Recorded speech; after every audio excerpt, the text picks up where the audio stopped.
Ya, kita berdoa dulu ya. Bapa di dalam surga, kami sungguh mengucap syukur dan berterima kasih karena Engkau Allah kami yang baik, Allah kami yang setia.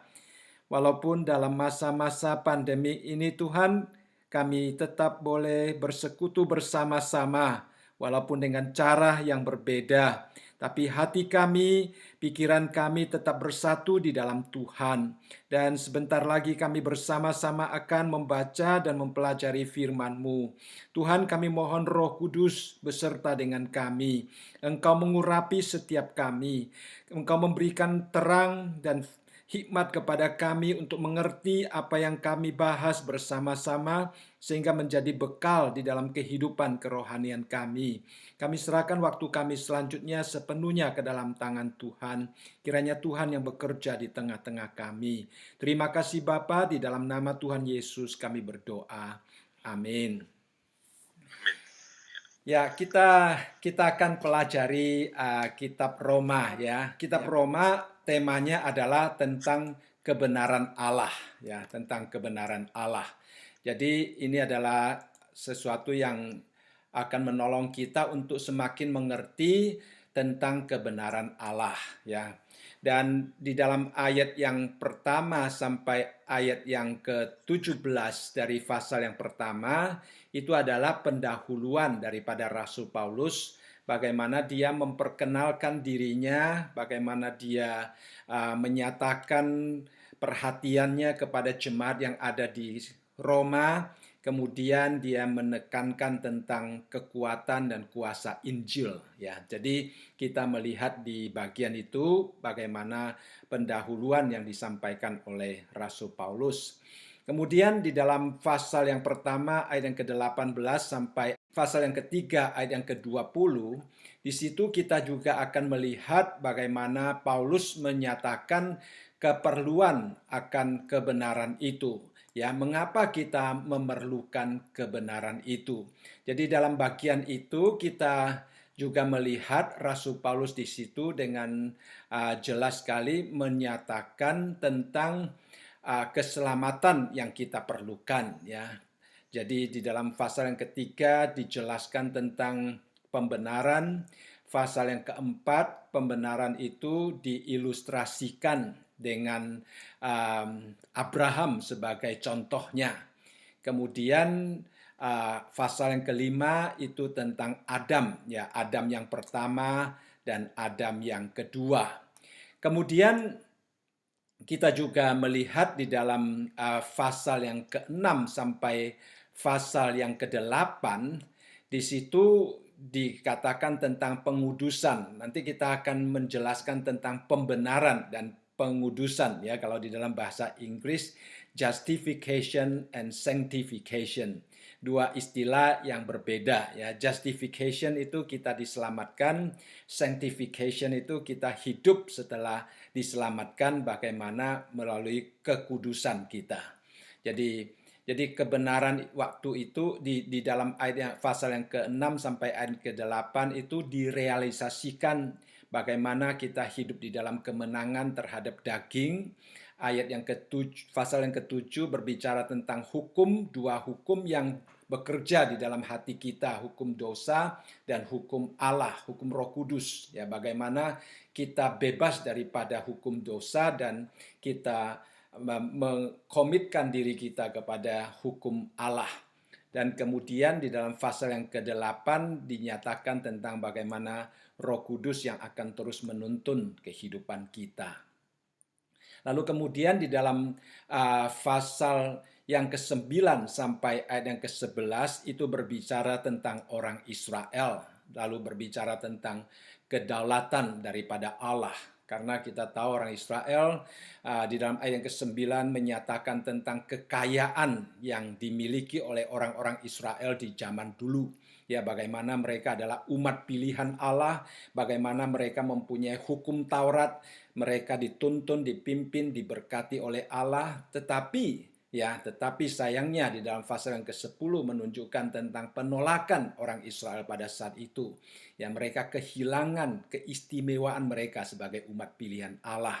Itu sesuatu yang sangat disayangkan, tetapi di dalam pasal yang ke-11 kembali menekankan tentang bagaimana umat Israel kemudian dipulihkan kembali, ya, dipulihkan kembali.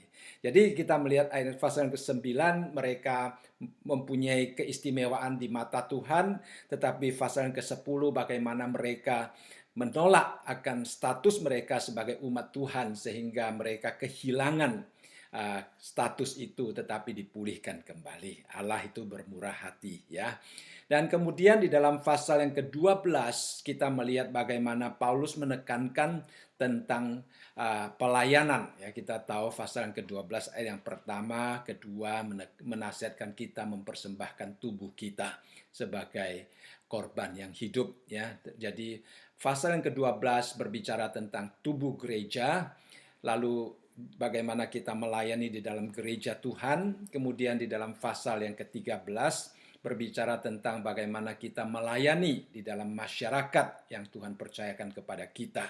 Lalu kemudian di dalam pasal yang ke-14 dan pasal yang ke-15 bagian pertama dikatakan bagaimana kita harus menolong mereka yang dalam keadaan lemah. Ya, kita menguatkan mereka, kita menjadi berkat bagi mereka, khususnya dalam masa pandemi ini, ya. Kita tahu banyak yang lemah, banyak yang baik lemah secara fisik, lemah secara mental, ya, spiritual, juga finansial, ya, kehidupan sosial. Jadi sungguh-sungguh, ya, ini adalah saat-saat di mana kita berdoa agar Tuhan memakai kita, ya, supaya menjadi berkat. Karena kita sungguh-sungguh melihat ada orang yang karena pandemi ini menjadi sangat marah, ya, bahkan marah kepada Tuhan, marah terhadap keluarga.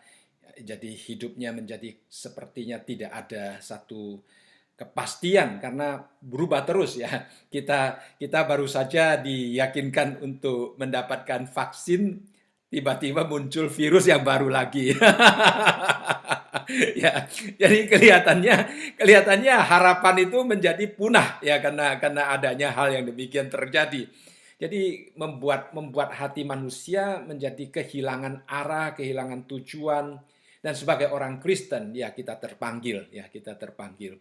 Kita sungguh-sungguh ingin berdoa agar supaya eksistensi kita dapat menjadi berkat bagi mereka, ya.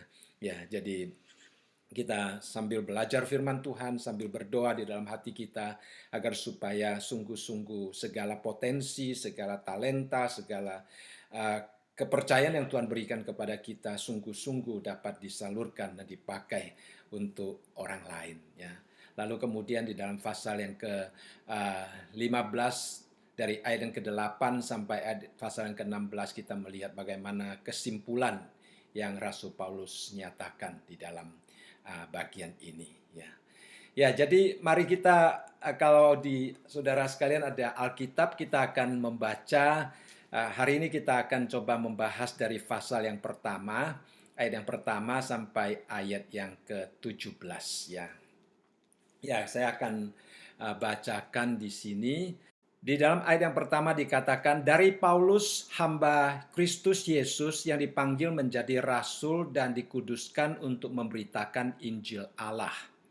Injil itu telah dijanjikan sebelumnya dengan perantaraan nabi-nabinya dalam kitab-kitab suci.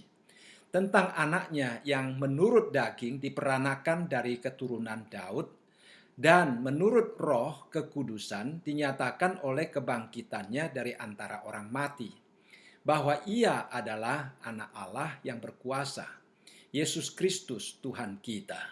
Dengan perantaraannya kami menerima kasih karunia dan jabatan rasul untuk menuntun semua orang, semua bangsa supaya mereka percaya dan taat kepada namanya.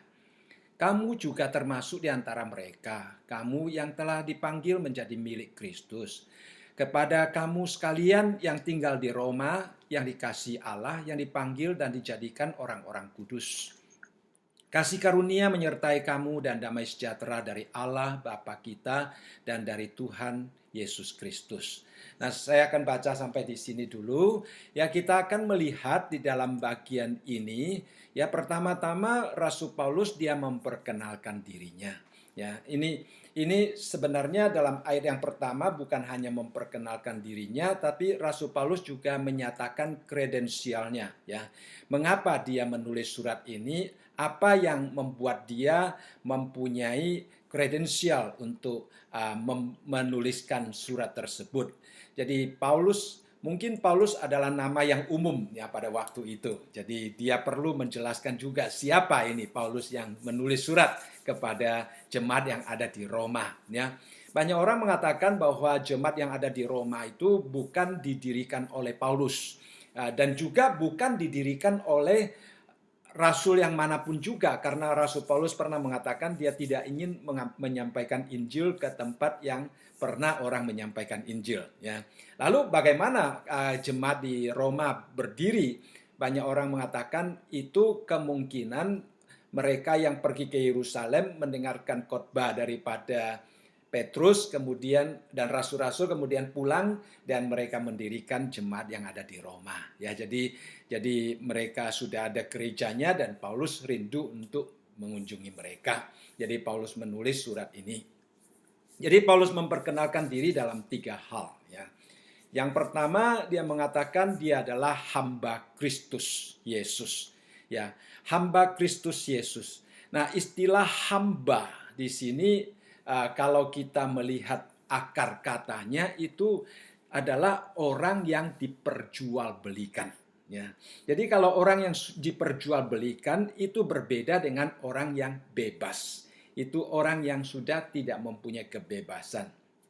Bahkan banyak penafsir mengartikan begini, bahwa hamba itu adalah bagian dari properti dan bukan sebagai seorang manusia. Ya, jadi karena kalau kita melihat dalam sistem jual beli hamba, dalam sistemnya memang seorang yang sudah dibeli itu sudah dianggap properti, ya, hak milik daripada orang yang membeli. Ya, cuma kalau kita melihat dalam Alkitab, orang Yahudi mempunyai perbedaan. Karena kalau kita membaca di dalam Keluaran pasal yang ke-21, di situ dikatakan bahwa kalau seseorang membeli hamba selama berapa lama? 7 tahun, ya. Tahun ke-7 dia harus dibebaskan, ya. Tapi kalau sudah direkam, Pak? Saya direkam, ya. Oh, terima kasih. Ya. Ya. Tapi kalau seandainya dia datang sendiri, dia keluar sendiri, ya. Tapi kalau dia diberikan oleh tuannya istri, lalu istrinya melahirkan anak, istri dan anak tidak boleh ikut dia keluar. Ya, itu di dalam ruang lingkup orang Israel menurut hukum yang Tuhan berikan kepada orang Yahudi. Ya, tetapi kalau secara dunia luar mereka tidak demikian. Ya, mereka berbeda. Kalau sudah dibeli, ya 100% milik daripada tuannya. Jadi Paulus di sini menyebut dirinya sebagai hamba Kristus, artinya dia ingin memberikan komitmen penuh kepada Tuhan di dalam pelayanan yang Tuhan percayakan kepadanya. Ya, dia tidak ingin lagi melepaskan diri dan dia merasa dirinya sudah 100% dimiliki oleh Tuhan. Seperti yang Paulus mengatakan, kita sudah dibeli dan harganya telah lunas dibayar, ya, yaitu dengan darah Kristus Yesus. Jadi Paulus dengan jelas mengerti bahwa sekarang yang berotoritas di dalam hidupnya bukan lagi dirinya sendiri. Jadi istilah hamba sebenarnya yang ditekankan adalah otoritas hidup, ya, otoritas hidup, peralihan otoritas hidup dari diri sendiri kepada Tuhan. Sekarang yang berotoritas adalah Tuhan di dalam hidup saya, ya. Nah, di dalam hukum pernikahan juga demikian, dikatakan kalau kita sudah menikah, tubuh kita bukan milik suami tetapi milik istri, ya. Tubuh istri milik suami, gitu ya. Jadi itu adalah suatu penyerahan total. Jadi Paulus menyatakan dirinya sebagai seorang hamba, ya. Kemudian yang kedua, dia bukan hanya hamba tetapi dia dipanggil menjadi rasul. Ya, itu kalau hanya hamba, ya tuannya mungkin kerja keras dan sebagainya. Tetapi ini merupakan hamba yang mempunyai status yang khusus, ya, yaitu rasul sebagai utusan khusus, ya. Istilah rasul di sini adalah seorang utusan, ya, atau ambasador, ya, seperti utusan raja. Jadi status ini sangat penting, dan syarat untuk menjadi rasul kalau kita membaca di dalam 1 Korintus pasal yang ke-9 di situ, atau Kisah Para Rasul pasal yang ke-9, di situ ditekankan bahwa seorang rasul adalah orang yang pernah melihat Tuhan Yesus. Nah, ada banyak orang mengatakan, apakah Paulus pernah melihat Tuhan Yesus? Pernah tidak? Waktu dia di Tarsus, di dalam visi, ya. Jadi di dalam visi Tuhan Yesus memperkenalkan diri kepadanya dan memanggil dia secara khusus untuk melayani dia, ya, untuk diutus kepada orang-orang bukan Yahudi. Jadi Paulus adalah menamakan dirinya sebagai rasul karena dia memang melihat Tuhan di dalam visi, kemudian diutus Tuhan secara khusus untuk orang-orang bukan Yahudi. Ini adalah sesuatu yang indah bagi dia. Dan yang ketiga dikatakan dikuduskan. Yes. Saya Ya. pernah dengar bahwa sebelum Paulus melayani, Aha. dia itu ke gurun selama 3 tahun, 3,5 tahun. Nah. Katanya di situ itu dia digembleng. Atau gimana? Digembleng ya. Ya, itu adalah sesuatu informasi di luar Alkitab, dan tidak ada satu dasar Alkitabiah yang kuat yang menolong kita untuk mengertinya, ya. Bahkan ini hanya saya pernah baca buku, ada orang mengatakan Tuhan Yesus sendiri sebelum dia melayani, dia juga pernah pergi ke India untuk belajar dan sebagainya, ya mungkin saudara pernah mendengar hal-hal yang demikian.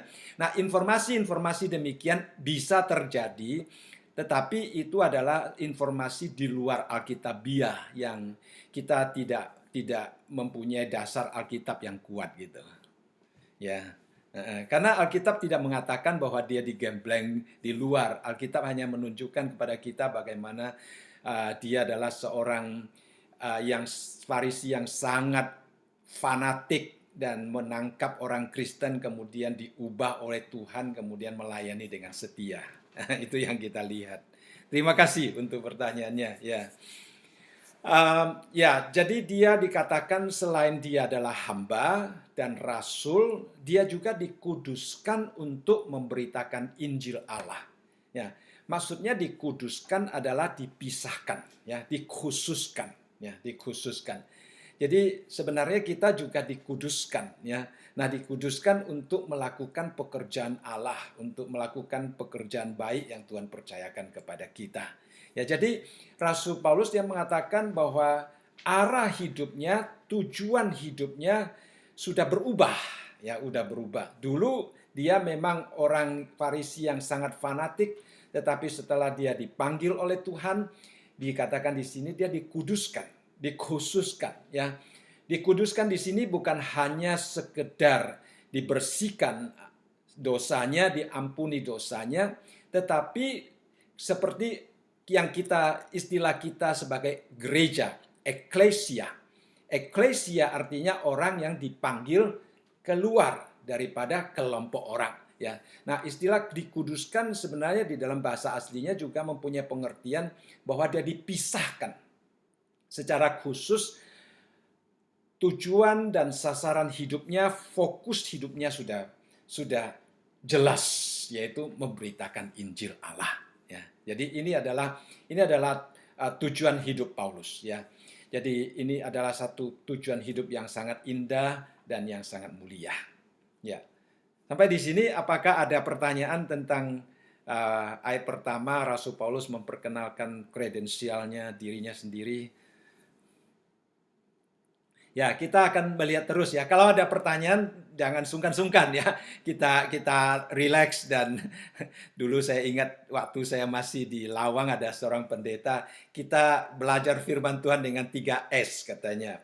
Santai, serius ya, santai tapi serius. Satu S lagi apa saya lupa ya. Ya jangan tegang ya, jangan tegang. Kita santai tapi kita serius ya. Oke. Ya, sambil minum es berarti, Pak. Sampai minum es ya. Es yang ketiga ya. Es dokternya Mary. Cendolnya Mary. Santai serius sama senyum. Oh, senyum, senyum. Senyum ya. Oh, enggak. Santai, serius, sasaran. Ya, santai, serius, sasaran. Saya teringat. Ya, jadi kita memang ada sasaran ya. Kita tidak hanya berbicara, hanya ngongko-ngongko gitu ya. Tapi kita ada sasaran, yaitu belajar firman Tuhan. Ya, ya. Oke. Ya. Kerasulannya Paulus kan juga diakui oleh murid-murid yang lain kan ya? Ya, diakui. Ya. Memang di sepanjang sejarah gereja ada juga orang yang pernah mempertanyakan ya. Karena kan ada murid yang dipilih untuk menggantikan Yudas. Ya.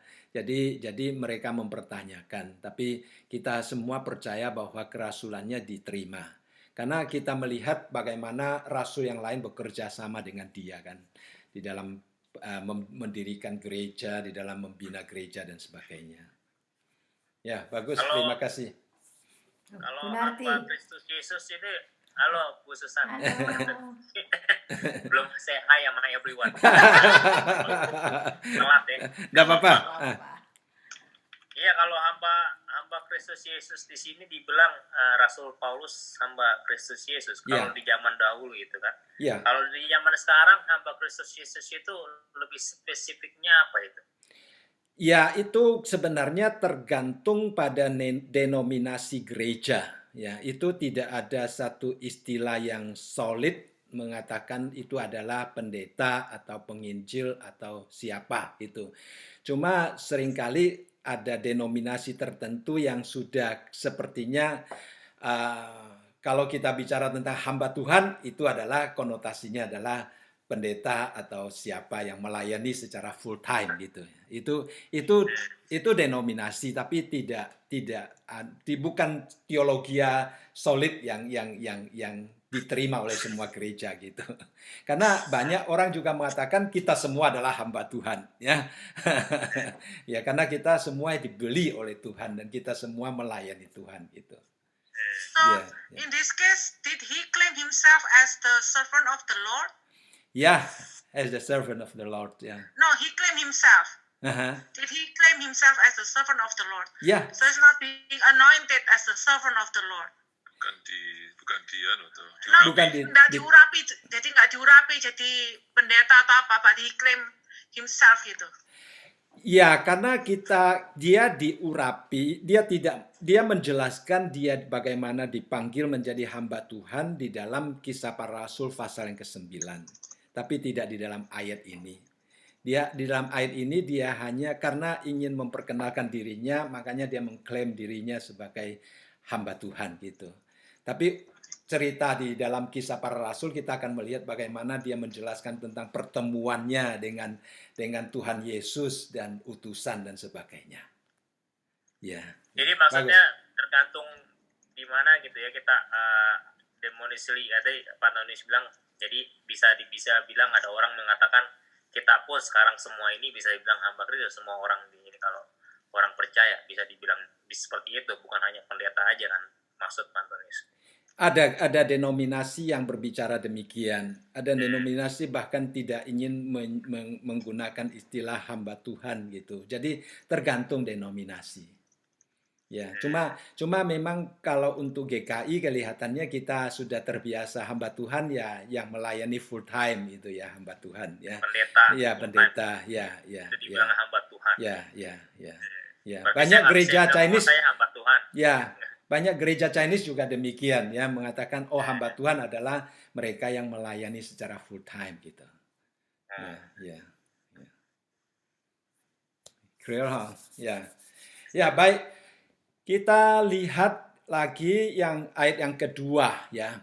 Jadi dia mengatakan bahwa dia dikuduskan untuk memberitakan Injil. Lalu di dalam ayat yang kedua dia menjelaskan tentang Injil itu. Ya, dia menjelaskan tentang Injil itu. Jadi dikatakan Injil itu telah dijanjikan Allah sebelumnya. Jadi kalau dikatakan dijanjikan berarti sebelum Tuhan Yesus lahir, Injil itu sudah dijanjikan, sudah dibicarakan ya, sudah dibicarakan.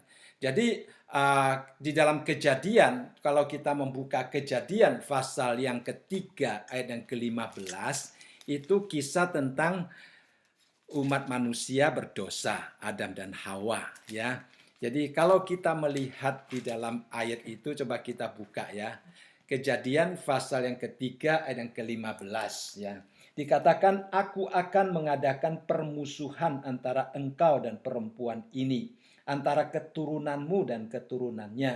Keturunannya akan meremukkan kepalamu dan engkau akan meremukkan tumitnya. Nah, ayat ini berbicara tentang ular dan siapa? Hawa. Ya, Hawa. Berbicara tentang ular dan Hawa. Dikatakan keturunan ular dan keturunan perempuan. Ya, keturunan perempuan. Ya, saya sering tanya sih, siapa di antara kita adalah keturunan perempuan? Kita adalah keturunan perempuan dan laki-laki ya. Tidak seorang di antara kita hanya keturunan perempuan ya. Bahkan khususnya kita biasanya pakai marga papa ya. Jadi kita keturunan bukan hanya perempuan, hanya satu di dalam dunia ini yang merupakan keturunan perempuan. Ya, yaitu yang dikandung oleh Roh Kudus, Yesus Kristus. Ya. Jadi sebenarnya di dalam Kejadian pasal yang ketiga ayat yang ke-15 dengan jelas mengatakan Yesus Kristus akan meremukkan kepala ular. Ya, ular waktu itu wakilnya adalah iblis, kita tahu. Ya, iblis menyamar seperti ular datang untuk mencobai Adam dan Hawa waktu itu. Ya. Jadi sebenarnya sejak manusia pertama jatuh di dalam dosa, Tuhan sudah menjanjikan juru selamat untuk kita. Ya, Injil itu sudah diberitakan, dijanjikan. Lalu kita melihat di dalam Yesaya pasal yang ke-7 ayat yang ke-14. Di situ juga dikatakan, sebab itu Tuhan sendirilah yang akan memberikan kepadamu suatu pertanda. Sesungguhnya seorang perempuan muda mengandung dan akan melahirkan seorang anak laki-laki dan ia akan menamakan dia Immanuel, yaitu Allah beserta kita. Dan kita melihat penggenapannya di dalam Matius pasal yang pertama ayat yang ke-18 sampai ayat yang ke-25. Ya. Nah, ada ayat-ayat lain lagi Yesaya dan juga di dalam pasal pertama Yesaya pasal 53, 55 juga berbicara tentang Tuhan Yesus dinubuatkan, ya, dinubuatkan, dijanjikan.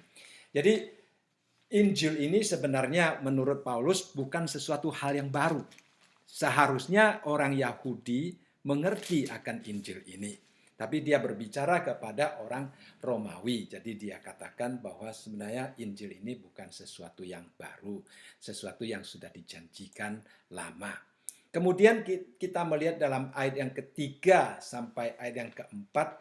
Di situ berbicara tentang inti daripada Injil itu. Ya, inti daripada Injil itu. Yaitu tentang anaknya. Tentang Tuhan Yesus. Ya, tentang Tuhan Yesus.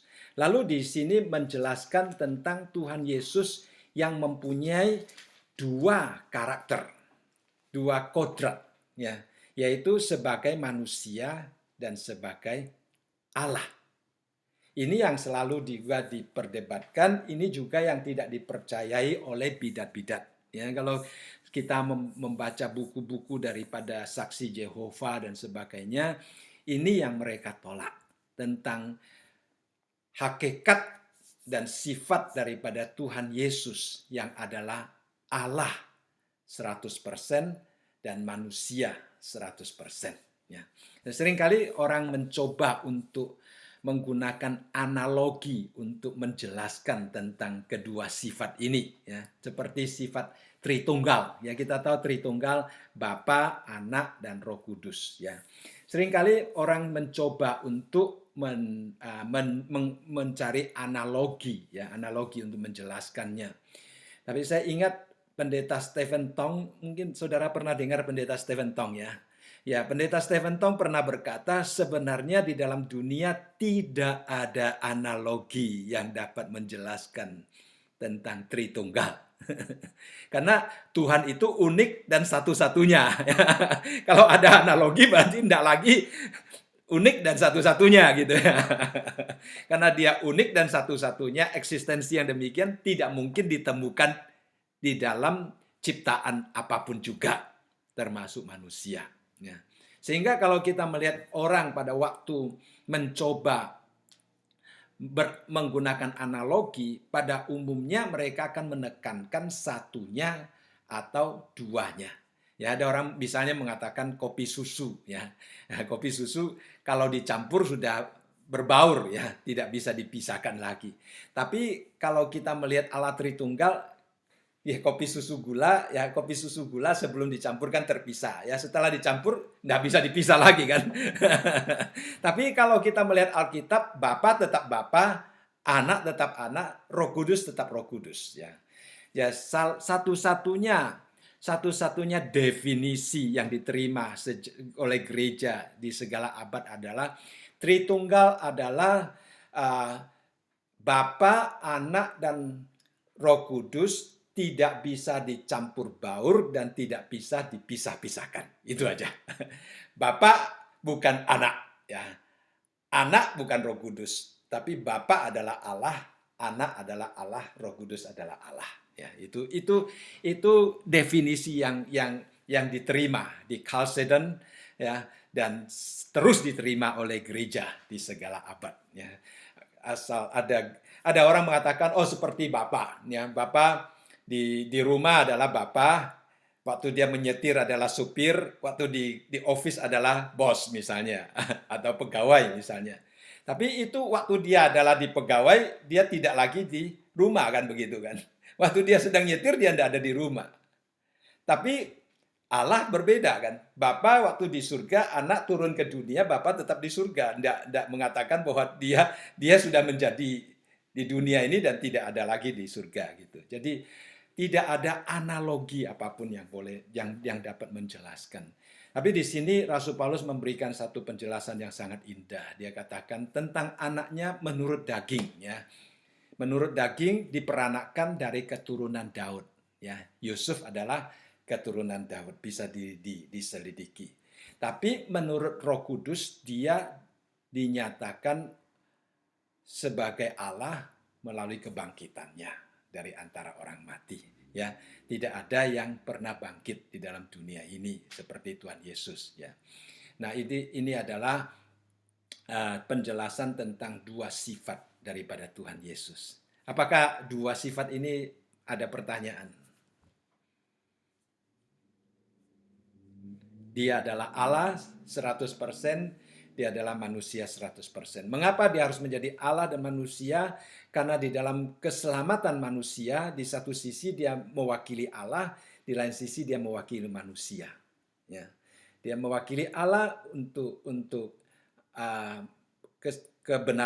pembenaran manusia, dia mewakili manusia untuk menanggung dosa manusia. Jadi dia mempunyai dua sisi ini baru bisa menjadi pengantara antara kita dengan Allah. Berarti dari perjanjian lama, dari awal tiga Tritunggal ini udah ada Pak ya? Ya, ada. Dari zaman Adam Hawa ini. Ya, kalau kita membaca bahasa aslinya itu lebih jelas lagi. Misalnya dikatakan kita ya di dalam makanya mereka di Alkitab mengatakan kita gitu kan. Saya itu kita berarti Allah itu ada berapa gitu di sana gitu. Jadi kadang saya mikir itu Tritunggal di sana udah ada atau Sudah dinyatakan, ya sudah dinyatakan. Jadi Tritunggal itu 3 oknum yang berbeda, tetapi merupakan satu kesatuan yang tidak bisa dipisah-pisahkan. Ya, tapi 3 oknum yang jelas sekali. Bapa merencanakan penciptaan, Yesus Kristus datang ke dunia untuk menyelamatkan, dan Roh Kudus meneruskan karya keselamatan melalui menggerakkan hati manusia untuk menerima keselamatan itu. Jadi kita melihat dengan jelas akan fungsi, boleh kalau menggunakan istilah fungsi ya. Saya agak takut menggunakan istilah fungsi karena itu bukan fungsi. Tapi Ya. tapi waktu sebelum Adam Hawa jatuh dosa tetap udah ada 3 itu. Ya, eksistensi Yesus bukan mulai pada waktu dia berinkarnasi. Dia sudah ada sejak zaman dahulu kala. Ya, Sebelum Adam Hawa Ya. diciptakan juga. ya. Sejak Allah ada. Ya. Sejak dunia belum diciptakan. Betul. Jadi kalau kita membaca di dalam Yohanes pasal yang pertama dikatakan pada mulanya adalah firman. Firman itu bersama-sama dengan Allah dan firman itu adalah Allah. Ya, jadi pada mulanya di sini itu sebenarnya kalau bahasa aslinya itu dikatakan dahulu dan tidak ada permulaannya. Ya kalau Kadang kalau dibilang di sini tentang anaknya menurut daging diperanakan dari keturunan Daud. Kadang tuh kalau bagi kita orang percaya yang sudah diselamatkan, kita mengerti soal Tritunggal seperti ini. Tetapi bagi orang yang belum diselamatkan, kayak di luar Kristen begitu, jadi masa sih Allah lu diperanakan gitu. Jadi ibaratnya bahasa mereka tuh kadang kalau di bahasa begini dibaca bagi ini secara mata emang secara fisik tuh nggak ngerti gitu mereka gitu mungkin. Betul. Bahkan kita sekarang pun kita tidak bisa mengerti 100%. Ya, makanya Pendeta Stephen Tong bilang tidak ada analogi yang bisa menjelaskan. Kita sebenarnya juga dikatakan mengerti, ya sebenarnya kita menerima dengan iman daripada kita sungguh-sungguh secara logika kita dapat menganalisa dan mengerti apa artinya gitu ya. Kita lebih ke iman untuk menerimanya.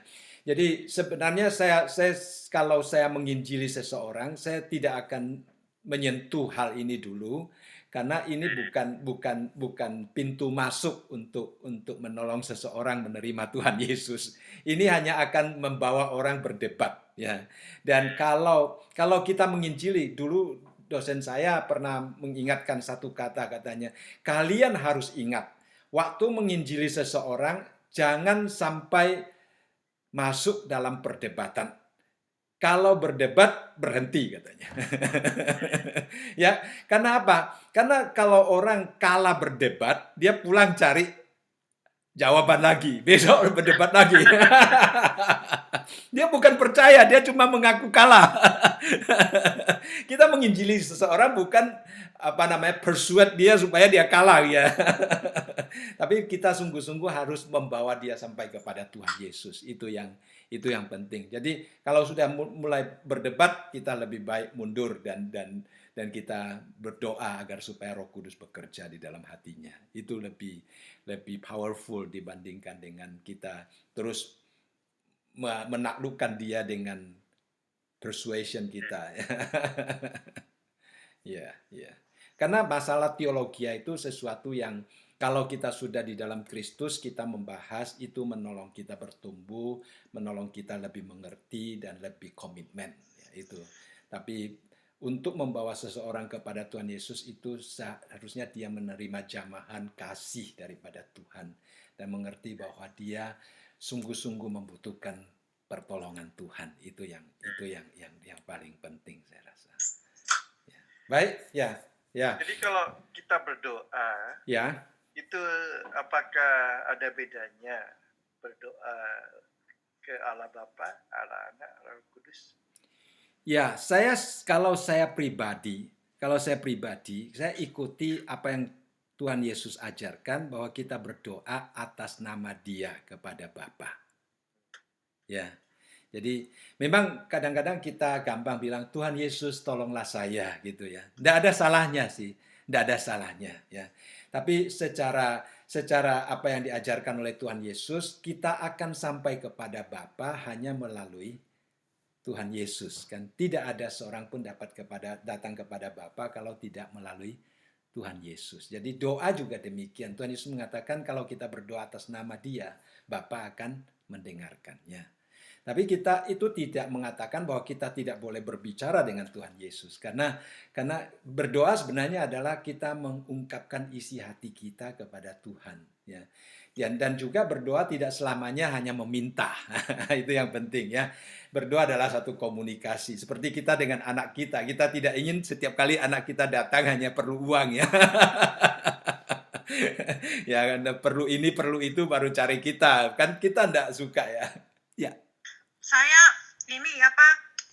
Saya baca Alkitab sendiri di Kejadian pertama, bahwa Tuhan menciptakan kita sesuai dengan image Tuhan, serupa dengannya, jadi serupa dengan rupa Tuhan. Jadi di dalam hal ini saya mendapatkan suatu pengertian bahwa dengan penciptaan kita sebagai when he created us as his image, is as God is consider us as his beloved, orang yang dikasihinya. Dan itu yang that will is a driven power kind of like to make him to give promise. Itu sebagai penggerak Tuhan untuk bikin janji bahwa keturunan dari perempuan itu akan meremukkan pada saat kita jatuh dalam dosa itu, makanya Tuhan kasih janji keselamatan. Nggak tahu bagaimana itu. Itu benar nggak pengertian saya itu? Boleh dipikirkan dengan cara yang demikian, tetapi satu hal yang mungkin kita harus percaya bahwa Tuhan memberikan janji itu semata-mata karena kemurahannya, karena kasihnya, karena Dia bisa saja menghapus manusia dengan meniup gitu, habis cipta baru lagi. Tapi Dia bermurah hati kepada kita dan menyediakan keselamatan. Masalah diciptakan menurut image Allah. Image itu artinya manusia sebenarnya waktu diciptakan itu sama seperti Allah, mempunyai kasih, mempunyai sifat-sifat Allah. Ya, image itu lebih ke sifat Allah, kerohanian, bagian kerohanian. Jadi, dan dikatakan di dalam Roma pasal 3 nanti, waktu manusia berdosa, kehilangan kemuliaan Allah. Jadi itu sebenarnya kemuliaan Allah itu adalah image Allah. Sifat Allah yang kasih, kemurahan, dan sebagainya itu hilang. Lalu waktu kita diselamatkan, kita diberikan kembali. Ya. Thank you. Ya. Kasih karunia itu memang susah dimengerti. Bahkan malaikat sendiri itu tidak bisa mengerti. Ya. Karena malaikat sebenarnya tidak dikasih kasih karunia sih. Kita melihat, ya kalau tergantung kepercayaan, kalau kita katakan bahwa iblis adalah malaikat yang jatuh, dia tidak akan mendapatkan kasih karunia daripada Tuhan. Berbeda dengan manusia, ya. Manusia mendapatkan kasih karunia. Tapi kalau kita melihat akan kenyataan dan realita hidup kita sebelum dan sesudah kita bertemu dengan Tuhan Yesus, kita akan meyakini bahwa kasih karunia itu real. Ya, Tuhan memberikan sesuatu kepada kita dan Tuhan power-nya itu real, nyata. Kita rasakan di dalam hidup kita. Perubahan-perubahan worldview kita, ya, lalu kondisi hati kita semua diubah oleh Tuhan. Ya, itu sesuatu yang mungkin orang lain tidak akan mengerti, orang lain tidak akan merasakan, kadang-kadang bisa dilihat oleh orang lain, tetapi kita sendiri pasti merasakannya. Ya, itu sesuatu yang sangat real di dalam hidup kita. Ya. Baik, makasih ya. Ya, itu di dalam 1 Korintus pasal yang ke-15 ayat yang pertama sampai ayat yang keempat juga berbicara tentang Injil, bahwa Yesus dia itu lahir kemudian dia mati, bangkit dan sebagainya, ya. Itu adalah Injil. Lalu Paulus mengatakan dia setelah bangkit menyatakan diri kepada murid-muridnya, termasuk Paulus, ya. Jadi ini adalah inti daripada Injil yang dikatakan oleh Rasul Paulus. Kemudian ya tadi kita bicara tentang soal kasih karunia, ya. Jadi di dalam ayat yang kelima kita melihat Rasul Paulus di sini mengatakan dengan perantaraannya, ya. Jadi di dalam ayat yang keempat, ayat yang ketiga dikatakan tentang anaknya, ya.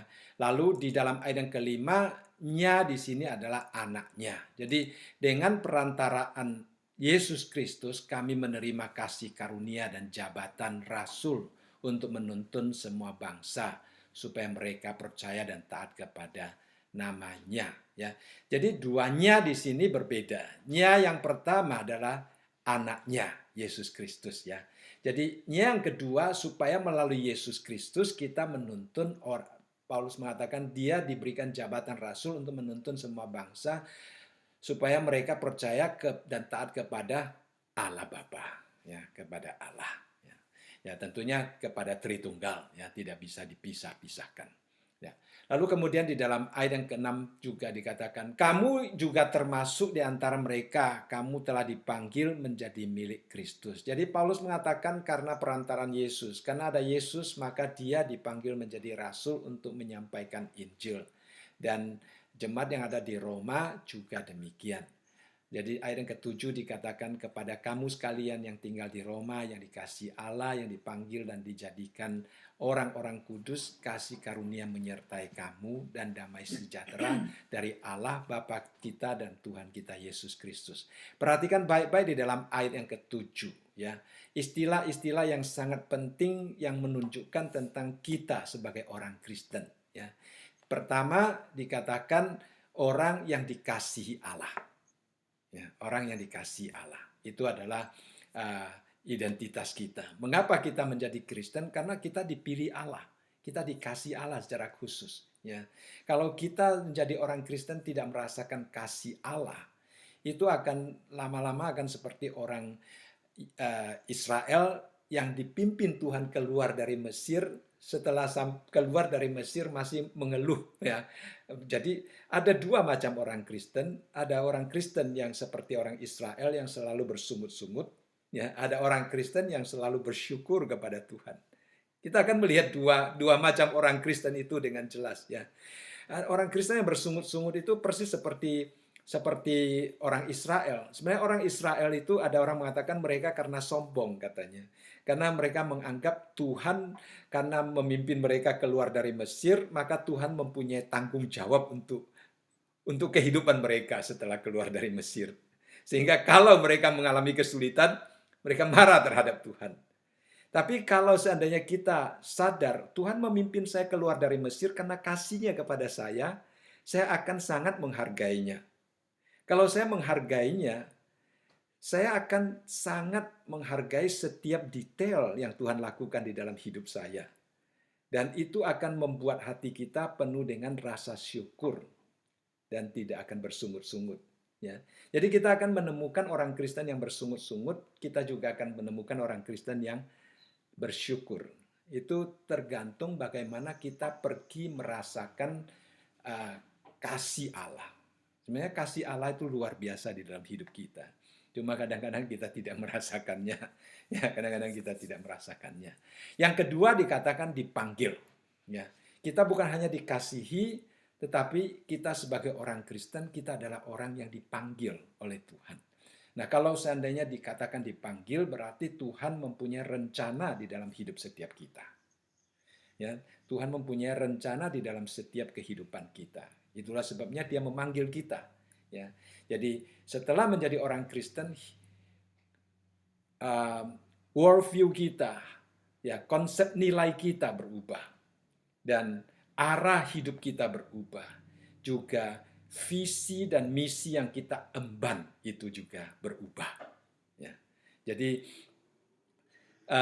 saya tempoh hari lihat satu artikel seorang pergi ke Paris, lalu orang Paris berbicara dengan orang Amerika. Dia mengatakan, kalian orang Amerika kalian hidup untuk kerja. Kita orang Paris, kita kerja untuk hidup katanya. Ya, walaupun diputar tapi saya setelah memikirkan, wah ini punya filosofi hidup yang sangat dalam ya. Kita sebenarnya hidup untuk kerja atau kerja untuk hidup ya.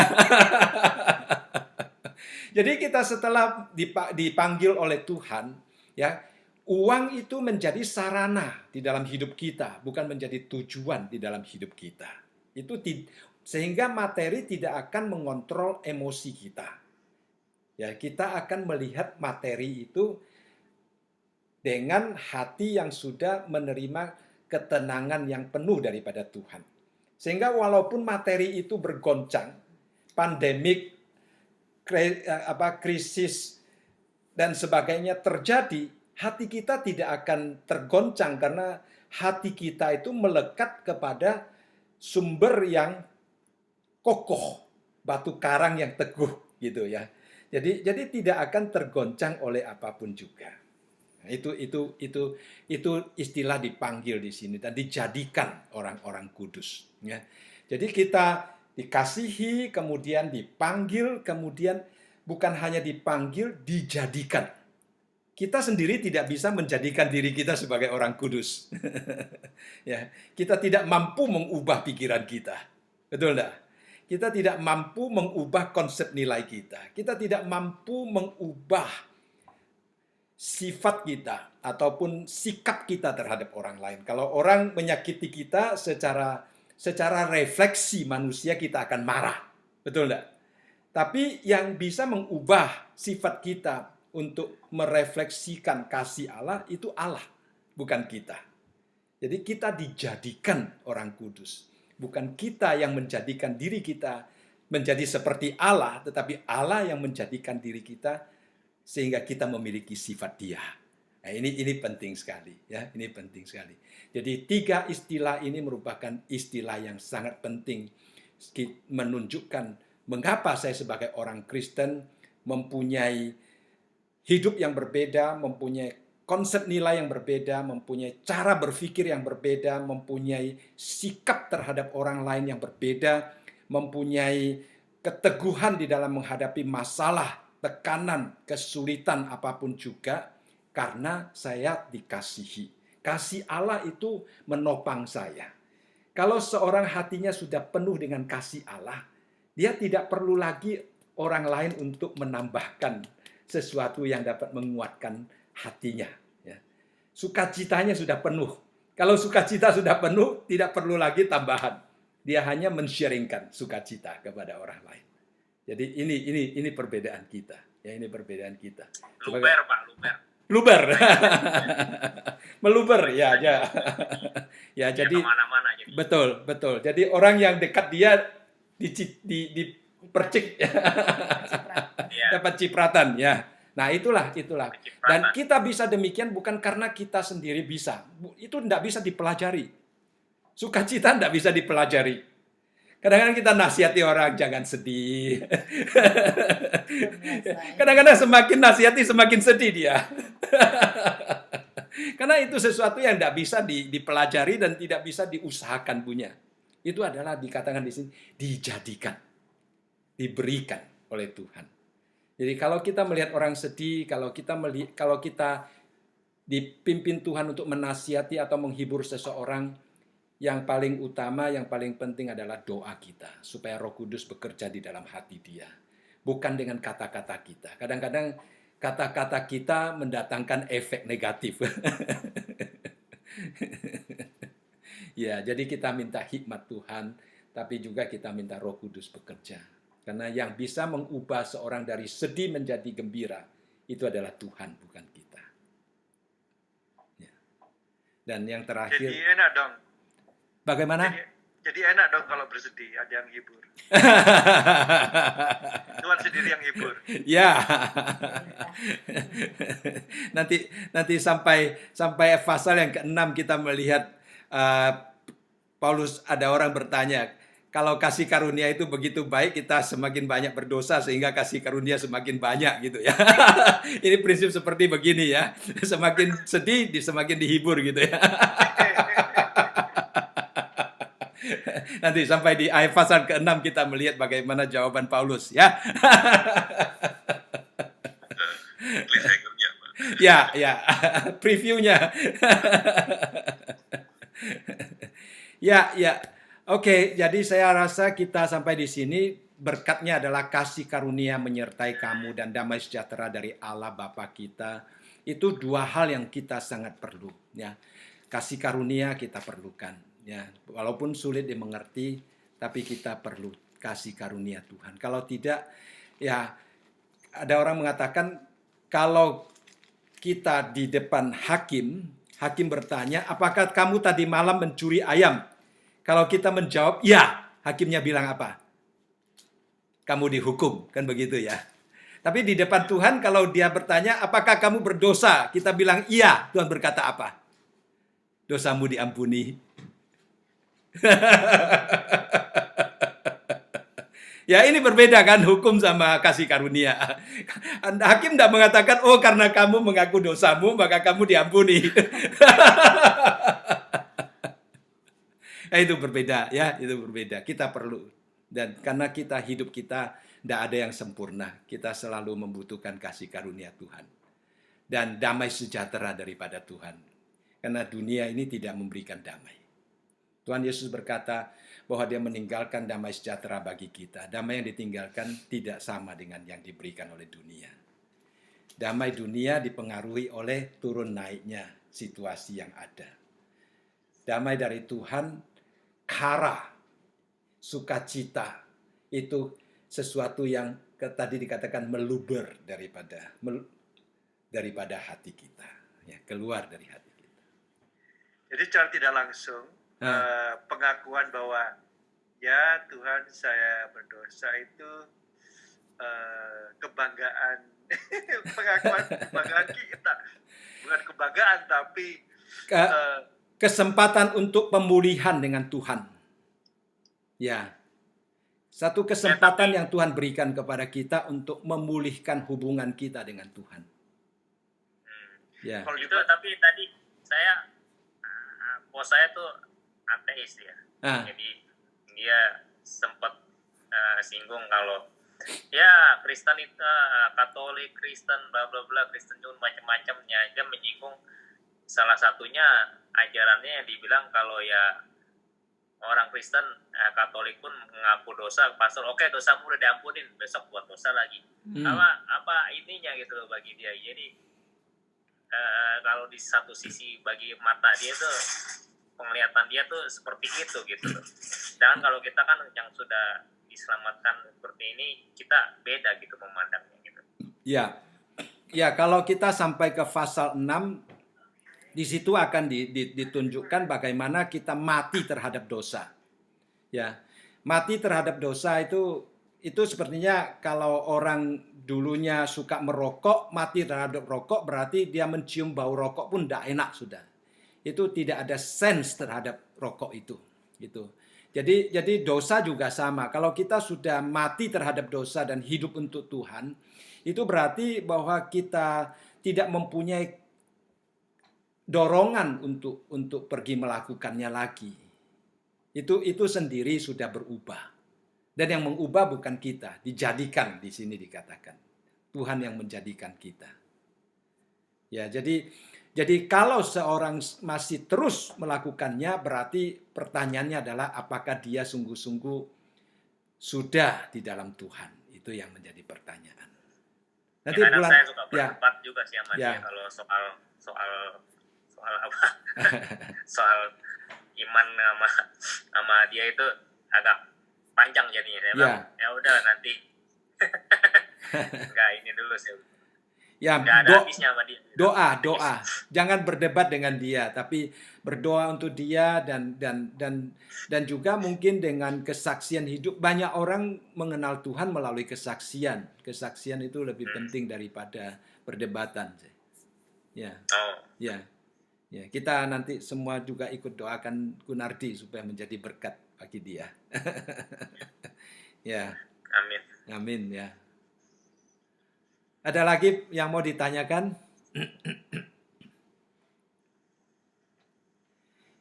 Ya, jadi kasih karunia menyertai kamu, walaupun seringkali kita dengar istilah ini, tapi kata kalimat ini sebenarnya mempunyai makna yang sangat penting di dalam hidup kita dan kita butuhkan setiap hari supaya kita memperbaharui hubungan kita dengan Tuhan, memperbaharui hubungan kita dengan sesama kita.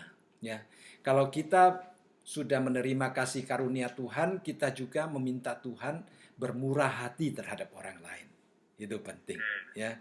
Ya, karena Tuhan Yesus pernah memberikan satu perumpamaan, ada orang yang berhutang, ya.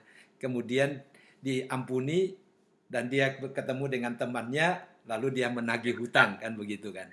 Ya, itu kadang-kadang kita secara sadar atau tidak sadar bisa melakukan hal yang sama di dalam hidup kita, ya.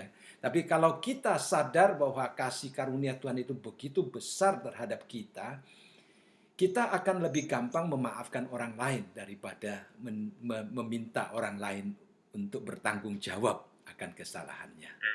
Ya, ya. Nah, damai sejahtera itu adalah sesuatu yang dari Tuhan. Manusia, kita kadang menasihati orang, tenanglah, tenanglah. Apa mungkin kita tenang? Ya, itu susah ya, susah. Yang kita sungguh-sungguh bisa tenang kalau dari Tuhan memberikan kepada kita. Itu penting ya. Damai dari Tuhan. Itu baru bisa membuat kita tenang. Kalau tidak, hati kita tidak pernah akan tenang. Ya. Berarti dengan kata lain, setiap hari, tiap saat kita kalau pikirin kasih karunia dan damai sejahtera, ya semua apapun yang itu bisa terkontrol, Pak ya. Iya, lebih menolong kita mempunyai hidup yang berfokus. Tidak terombang-ambing oleh masalah. Iblis kan mau memakai masalah. Betul, terfokus ya. Itu penting. Karena iblis mau memakai masalah kita untuk mengombang-ambingkan kita. Itu siasat iblis. Dia akan membuat kita kacau, kehilangan arah. Seperti misalnya sekarang masalah pandemi dan sebagainya, dia akan membuat kita kacau. Kalau kita semakin fokus kepada pandemi, kita akan semakin bingung. Karena kelihatannya, wah, ini kapan baru selesai? Apalagi kalau orang suka pergi jalan-jalan dan sebagainya, kapan saya baru bisa pulang Indonesia? Ya, ini semua akan timbul kan kalau kita konsentrasi ke sana. Tapi kalau kita konsentrasi, Tuhan bertakhta, Dia mempunyai rencana. Ya, itu akan menolong kita mempunyai fokus gitu. Apa yang dapat saya lakukan di tengah-tengah pandemi ini? Nah, itu akan mengalihkan, kalau di dalam bahasa Mandarin itu ada Cheng Neng Liang, itu apa namanya, positif, sisi positif daripada pikiran kita dan energi kita dilakukan secara positif gitu ya. Tidak dilakukan secara negatif gitu. Kadang-kadang kita melakukan energi kita ke negatif gitu. Ya. Ya, baiklah. Saya rasa kita sampai di sini dulu ya hari ini. Dan kita akan teruskan kalau ada diskusi, kita bisa diskusi dalam grup WhatsApp. Mudah-mudahan kita banyak komunikasi satu dengan yang lain sehingga kita dapat mendapatkan lebih banyak faedah. Ya.